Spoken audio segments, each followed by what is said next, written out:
Hi everybody, my apologies for the delay in doing an update. I wanted to talk today about a number of things, and so I'm just going to get straight into things. I ended my last video was with the idea of how can we move away from this monetary system. The monetary system has started to be failed and doomed and has been for a long time, and I mentioned this book to you. It's called Delusion by Peter Warburton. And it's a book that was published 8 years ago, and I just want to read a little bit about it, because a lot of people say, how do you know this information, where do you get the information from? Well, it's actually just keeping your eyes open, keeping your ears open, and listening, and trying to take in some information. What I wanted to do was take out of this chapter 15, there's a bit which talks about borrowed time. And let me read, this was written 8 years ago, remember, what he actually says here. Let's envisage the financial collapse on ordinary life. What we have is a US bond market comes up with a problem. The news breaks that a major financial institution is in trouble.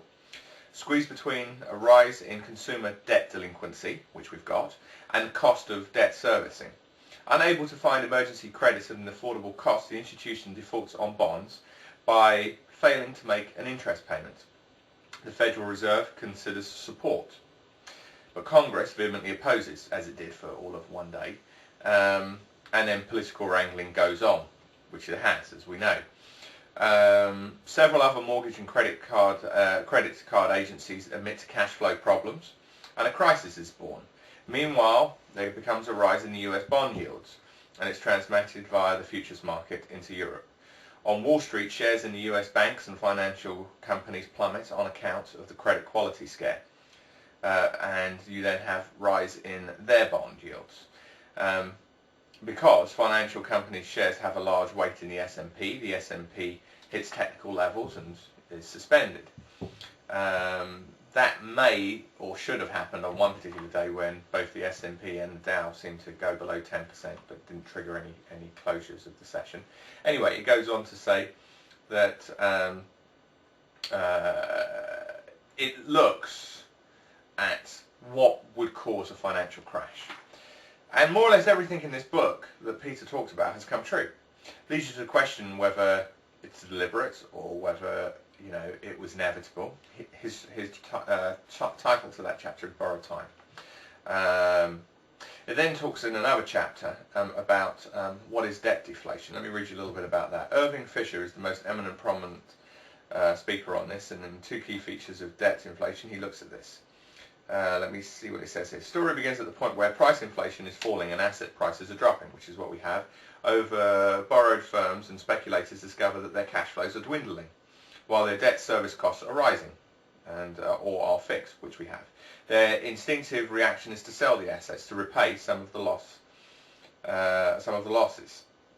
some of their debts. Panic sales of assets lead to reduced asset values, a general loss in confidence, and the curtailment of speculative activity.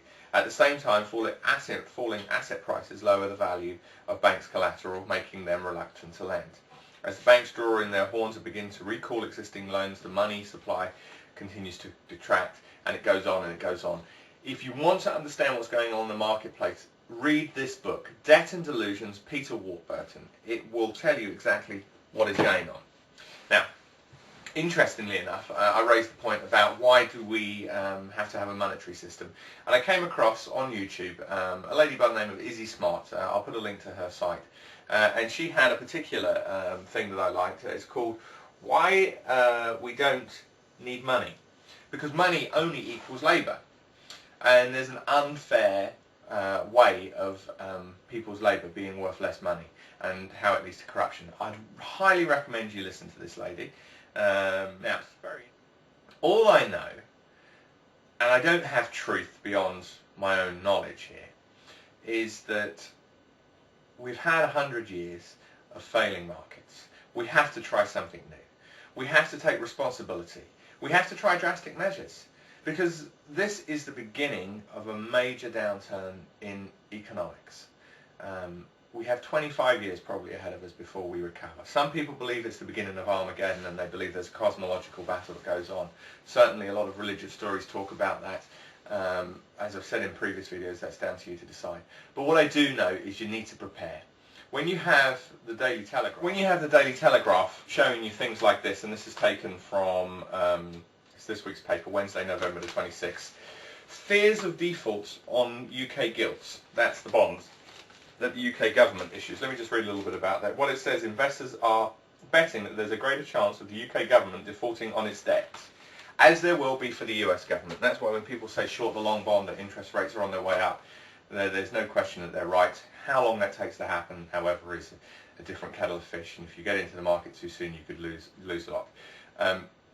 All I can tell you for sure is that we need a new set of consciousness. If we sit back and do nothing, then what will happen is, as Jim Rogers put it, the same fool comes in and does things time and time again. Jim Rogers talked about this week on all of the financial channels Albert Einstein's famous saying of, you know, if you keep on doing the same thing time and time and time and time again, expecting to see different results, that is the definition of insanity.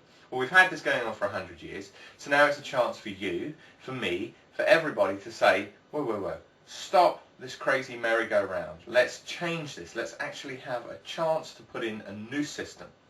Now, Izzy came up with an interesting idea. A number of others have, and I'll look at those a little bit later on. What's fascinating for me is that I don't want people to become unbalanced and have one view. I think sometimes we end up, you know, being right of centre, left of centre, wherever we may be libertarian, maybe conservative, maybe liberal, maybe Republican, Democrat, and sometimes we only ever look at the world from that point of view. We can do that as well with Christianity, with Islam, with Judaism, with mystic traditions from the East and so forth. There's a lot of truth out there, and it goes right across all cultures, it goes right across all religions, it goes right across all economic standpoints. You know, what we have to do is take the best from each part of it, not become so rigid in our beliefs that we have to always be right. Finally, I wanted to recommend this book. It's a very old book. It's called The Tao of Physics. This was recommended to me by a lady down on that low impact group in Devon. It's a fantastic book, and what it looks at is how the mystic traditions of both East and Western religions almost tie up with a lot of the scientific finds of the last few years. A lot of people consider it to be bunkum, but it's fascinating. And when you read through some of this, it really makes me realise this is why we need a new consciousness, because there is something out there telling us to live a better life. The book talks about how we may have come about in the West with our current belief system. It talks about Heraclitus of Ephesus, it talks about Parmenides of Ilya, and how their dissenting views sort of won about and probably lead to our viewpoints currently. If you've not looked up this book, please get the book. It's fascinating. I'll leave you with a quote, and this, I think, is relevant to everything in the current system. In fact, I'll leave you with two quotes. One, never be so sure, okay, that you have total truth. Truth is not exclusive to one individual or one organisation, one country, one creed, one prophet, etc. You know, it's out there continually. And the Zen Buddhist tradition says this, and I really do like these words. The instant you speak about a thing, you miss the mark.